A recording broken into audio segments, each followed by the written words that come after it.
On my girlfriend's 21st birthday, I called her to wish her many happy returns. Then I told her that the police had opened fire on us and I'd have to call her back. At the time, she probably thought I was being an inconsiderate ass and playing Grand Theft Auto instead of hanging out with her. Unfortunately, I was telling the truth. I was literally being shot at by the police with real-life bullets. My colleagues and I were hiding behind a shack, which was rapidly being torn to pieces as gunfire split the air over our heads. A little context. My run-in with the police was happening in a town in South Africa called Goedson. Don't worry if you've never heard of it, most South Africans haven't either, that's because there's nothing to do there. It is a tiny blip on the map, a township with a few thousand people, and on this particular day, it had exploded. You see, Goedson was nestled just inside the border of Gauteng province, where you'll find Johannesburg, the city I was born in. But some bureaucrat in local government had decided that it would be much better for everybody to shift the border slightly so that Goedson was on the other side, in Northwest Province, which is so boring they couldn't even think of a cool name for it. Previously, if you lived in Goedson and needed to go pay your municipal if you lived in Goedson and you needed to go pay your taxes, you jumped in a minibus taxi and cruised 45 minutes down the road to Joburg. Now, after the border shift, you jumped in a minibus taxi and cruised 3 hours one-way down a dirt road to a place called Mahikeng. Put simply, if you were in Goedson on 14th of December 2006, you were pissed. Now, the local government had given a comprehensive set of reasons why they had moved the border, and as it turns out, the people of Goedson didn't give a blue fuck. They rioted. They went nuts. They poured out of the public meeting at the soccer stadium where the decision was announced and proceeded to wreck everything, which gave the cops all the excuse they needed to do exactly the same. Now, at the time, I was working for a news radio station called 702, and what went through my mind as the cops opened fire on us was that I wasn't even getting paid for this. I was an intern, literally the work experience kid. I don't know who at 702 decided that it would be a good idea to send a couple of work experience kids to cover a citywide riot. I can only assume they were moonlighting in the border department of the local government. As the shacks around us collapsed, as the residents we had been interviewing died screaming for cover, and I lay face down in the hot dirt, I felt something smack into my shoulder blades, followed by another something hot and wet on my back. The reporter in charge, Mandy Wiener, later told me in confusion she thought I'd been shot. Fortunately, it had only been a bucket of water that someone was carrying and which had upended all over me.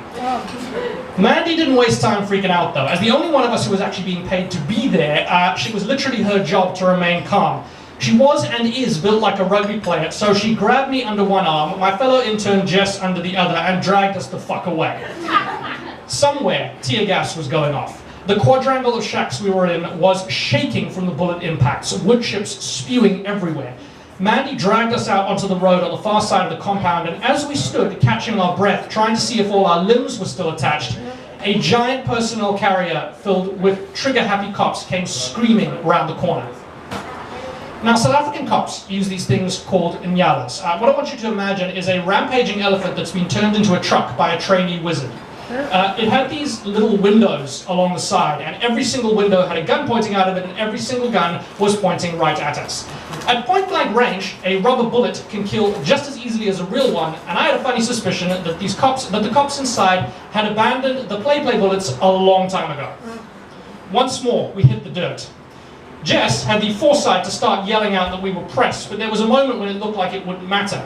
The three of us, plus about 10 Goedson residents, collectively kissed our asses goodbye. Somehow, Jess's shouts got through to the cops inside because the nyala screamed away. It was only when we shakily got to our feet that we saw it was because there was a giant group of protesters walking past a nearby intersection, meaning the cops had decided to save their ammo for the real action. I remember the rest of the day only in flashes. I remember smoke blanketing the horizon from a dozen fires. I remember Mandy trying to file a radio bulletin from the middle of 1,000 marching protesters.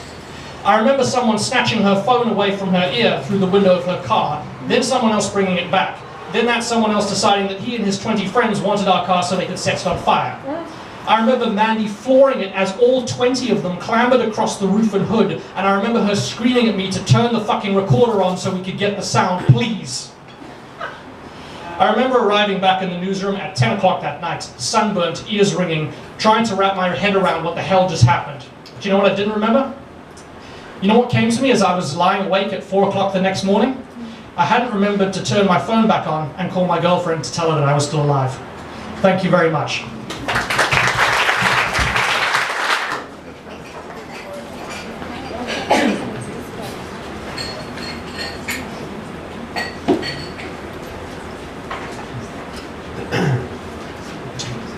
Charlotte Stevens was walking on the beach with her family on Vancouver Island when her husband spotted something in the sand. It was a shoe, but closer inspection revealed something more. They saw inside what looked like a foot bone. The BC Coroner's Service confirmed that the shoe came with a dismembered foot. 16 detached human feet have been found since 2007 in British Columbia and Washington State. In Victoria, the Crown Council has asked the RCMP to determine if criminal acts are responsible for these strange events. That's when I got involved. I run a private investigation service along with my sole employee, Bryce. The first thing we did was to lay out a map of BC coastal waters around Puget Sound. Plotting locations where feet and shoes turned up, we noticed they clustered around Serturna Island, one of the southern Gulf Islands, just north of the US border. We got a roll of properties on this island so as to determine the identities of people living there and try matching names with criminal records. We set out a large map of Serturna on a table in the office. Bryce had a list of properties and we went over them one by one. It seems in addition to private residences, there are several camps here operated as holiday retreats.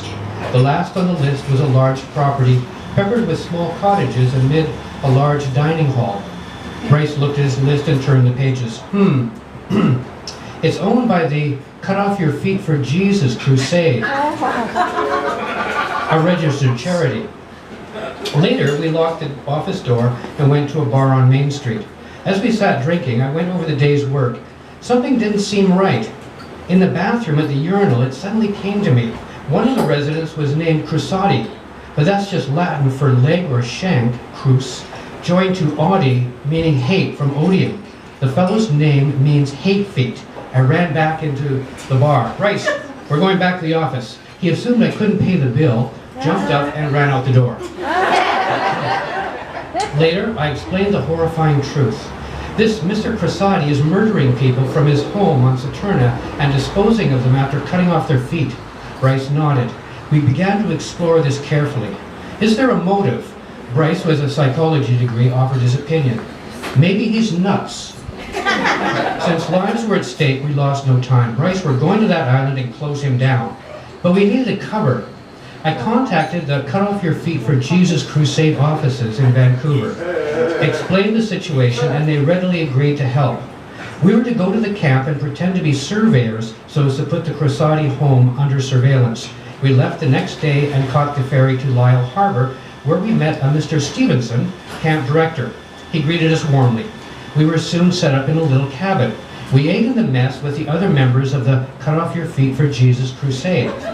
It goes without saying that all the buildings have ramps for wheelchairs, which were very much in evidence. Mr. Stevenson explained that feet were one of the hindrances we all share, since they allow mobility from the scene of one sinful act to another. With no feet, we are in a far better position to avoid offending God, since we are unable to carry out the motions needed to effect an action affronting to the Lord. Very interesting, I said. Since we were to be guests here, it seemed unwise to argue about religious abstractions.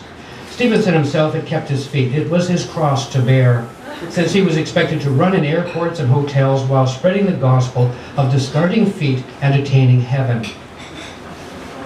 We put the Crusati home under surveillance. We tapped his phone, read his emails, and even went through his garbage, but came up empty. It was frustrating. How was he getting away with this? We noticed that after lunch, Crusati was in the habit of pushing his grandson on a swing set behind the house. Bryce peered into his knapsack and pulled out a Beretta 9mm semi-automatic pistol. I could work my way down that hedge and come up on him. At that range, I can't miss.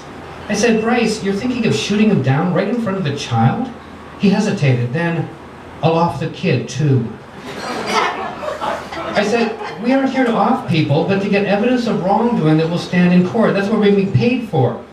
He stood looking at me with the gun in his hand. In an instant, although I must tell this in words covering seconds timed, but time can stand still, and in a moment I realized he was thinking I didn't really mean this. My words were management drivel, which I had to say, my true opinion being, yes, do it. He's right there, do it, kill them. I remained adamant and inscrutable. Then, joking, kidding, had you going, I'll off the kid too. He started to dance, whether to amplify his notions or as a result of nervous energy generated by what he just said. Suddenly the gun went off, and a round whistled through the bush and out into the wine-dark sea. Crisati, child in hand, went scurrying away into the house, and as he disappeared, I had a second epiphany. I was looking at an innocent man. We got no evidence and found nothing. We bid farewell to our friends with the Cut Off Your Feet for Jesus crusade and returned to Vancouver. Because expenses weren't covered, I had to fold the business. I've been drinking heavily, but then I drank heavily before all this happened too, so I haven't really lost any ground. As for Bryce, well, he bounced right back and got another job. He teaches criminology at SFU.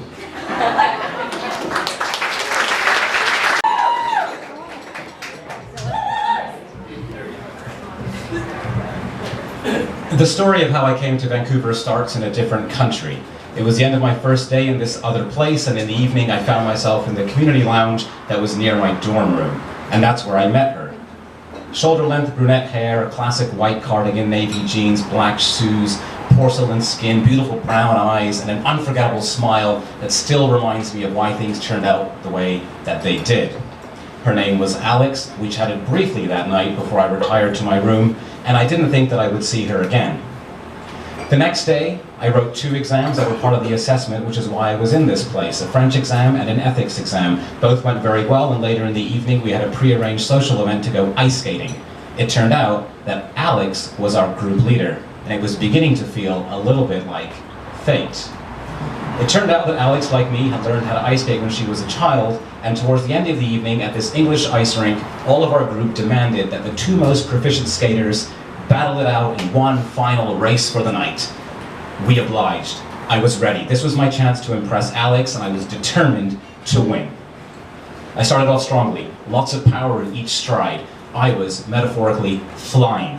Right, left, right, look. There was a divot in the ice. The front of the blade on my left skate caught a chip in the ice, and my momentum propelled me upwards as I began to soar through the air, and my body shifted into a horizontal position. Now I was literally flying. From flying right left to flying up down, I came crashing onto the surface of the ice with such velocity landing on my side that I bounced right up off the surface back onto my feet. I played it so cool, like nothing had happened. I continued to skate, and I won the race. The adrenaline of which probably masked the feelings of any immediate pain at the time. Soon thereafter, we left the ice rink and we began to walk back towards the dorms. As we did, I lifted my sweatshirt to investigate any potential damage on the inside. As I did, the person on my left had panic in their voice. "What the heck is that?" I looked down and I could see that my previously white undershirt that I had been wearing was now covered in blood and had gone from white to red. Alex, being our group leader, wanted to visit the medical center on campus, to which I protested. I had been invited for a 3-day interview and assessment to attend Oxford University. It was already past 11 p.m. and I did not want to cause any sort of fuss at this time. She reluctantly agreed, but as a senior student she had access to medical supplies and said she would bring them to my room, which she did.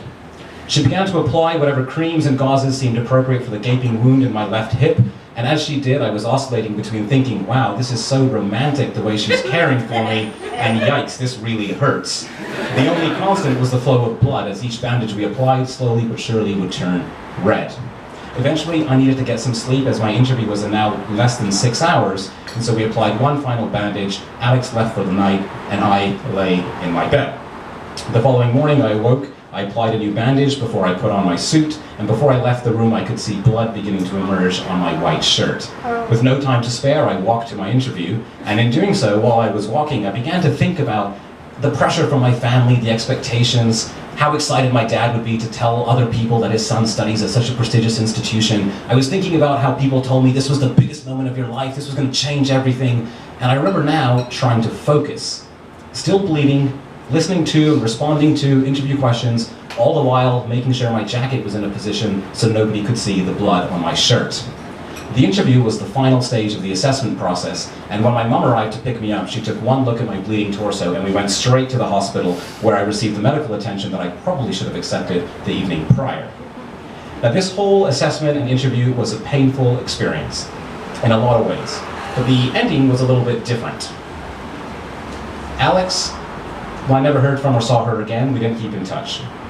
Oxford, I received a letter of rejection soon after the interview. For some reason, apparently, that didn't go so well.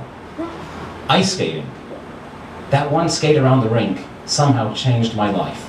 I had only applied to one other university and UBC had made an offer with a scholarship. And maybe it was fate, maybe it was destiny. As I was traveling horizontally through the air, ice skates on my feet, nothing below me to brace my fall, maybe that was the most important moment in my life, as bleeding through that terrible interview helped bring me here, helped me find my place, helped me find my community, helped me find my stage in this incredible city, one that is beautiful than Alex or any other person could be, and one that I am forever grateful to call my home. This is how I came to Vancouver.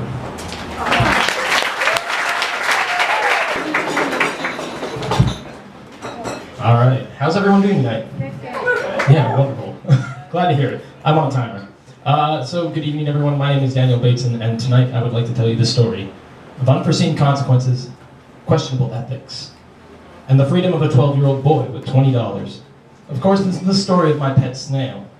I was in grade 7 at the time, and I'd just started school at a new institution. I was going to a Code St. Matthew, a middle school in Calgary, Alberta.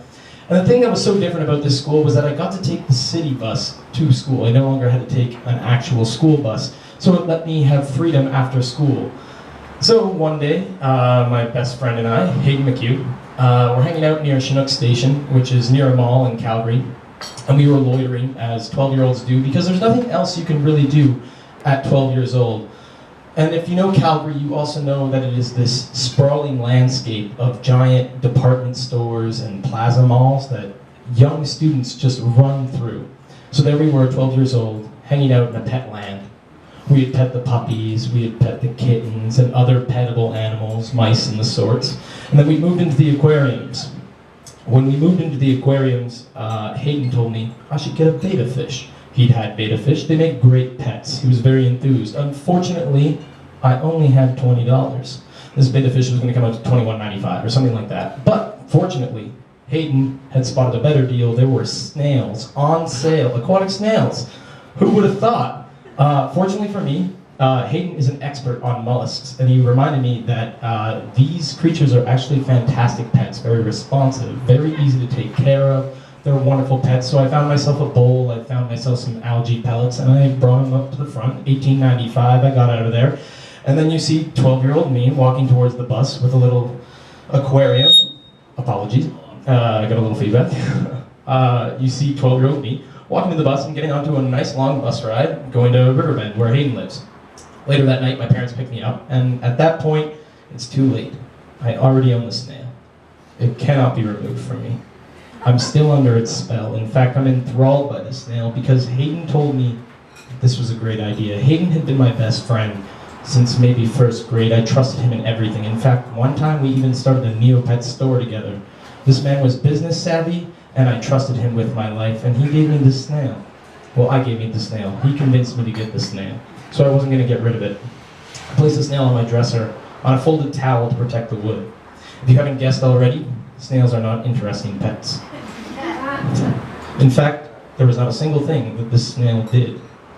It just existed, neither heeding nor knowing exactly the chaos that went on around it.